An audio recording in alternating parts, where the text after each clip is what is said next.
This is the first ever Pacific Northwest Software Quality Conference Culture Jam.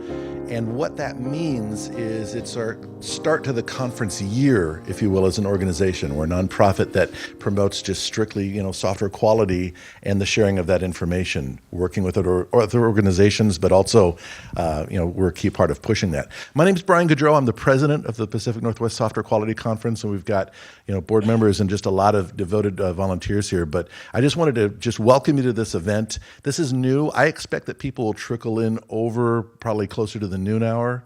This is one of those drop-in, things, but let's just see what happens. Also remember that even if this is the saturation we get in terms of physical presence, this is being recorded in terms of high definition, high quality audio. So this is going to propagate well after this event today. And so appreciate all the speakers giving their time and sharing their perspectives of software quality. I think it's a really nice sampling. So without further ado, I want to hand it off to one of the main guys, Phil Liu, our program chair this year, who kicked off this event. And also a big thanks to Intel and Bo and the guys that actually made this venue possible. Big thanks. This is absolutely really cool to see this being utilized for this purpose. So big thanks to Intel and the people that helped put this together. Okay, Phil, all yours. I think I got. Oh, you got that one here? Yeah. Okay. First of all, our call for papers opens on actually today at noon. It's set to open today at noon. So if you care to submit a paper for the conference, we'd love to have you at the conference on October 14th. We've got a terrific lineup of speakers today, speaking on a variety of topics, all related to the theme of our conference, which is a culture of quality and what it takes to instill a culture of quality within your organization in the various ways, whether it be from a technical point of view or an organizational point of view, many different ways that you can put quality into the fabric of your organization. But before we get into each of the speakers, I'd just like to share with you an epiphany that I had on a recent vacation and kind of lead up to our first speaker today. This fall, I had the opportunity to go to Galapagos, and it's just amazing there, what you get to see and the nature and how everything is unspoiled there. I took that picture there because I wanted to show the scale of how huge these animals are. It's just amazing. And don't worry, I won't make you suffer through all of my pictures, just a few. This is sea lions here. And what's interesting about them is that they're not afraid of humans because they're not used to being hunted. So it's really, really cool. A friend of mine loaned his huge 400 millimeter lens, so I was able to take pictures from very, very far away, and as well as get really, really close-up shots. This is, you can't really see the colors there, but those feet are very, very blue. It's called a blue-footed booby. Really, really interesting bird.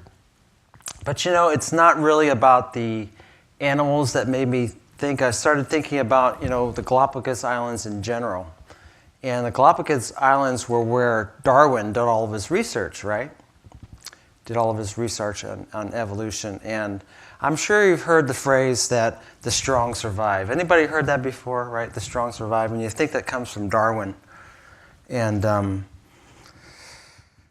actually, that's not true. That's wrong. The strong actually sometimes fall off because they're too strong at what they do.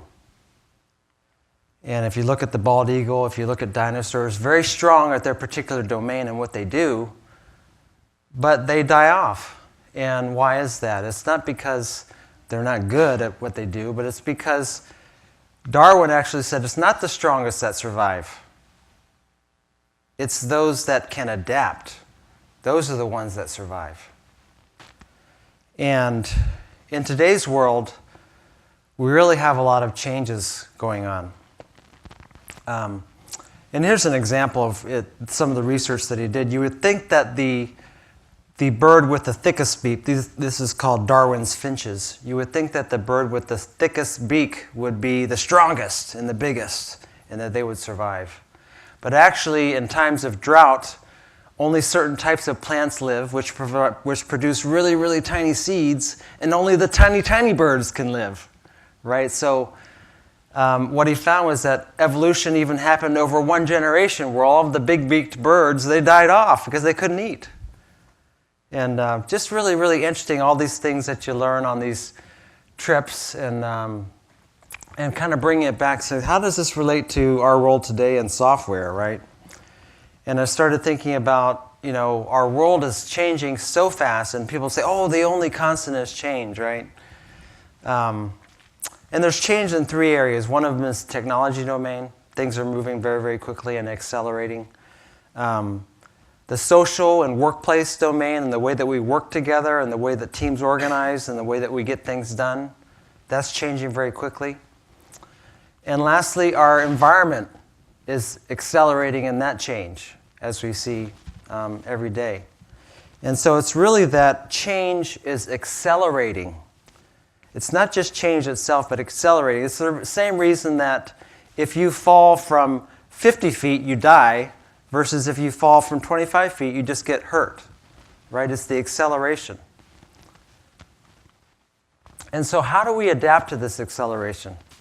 And I think that that's why PNSQC exists, really, is for providing knowledge exchange, providing learning opportunities, and it's all about learning. And that's why we're here today.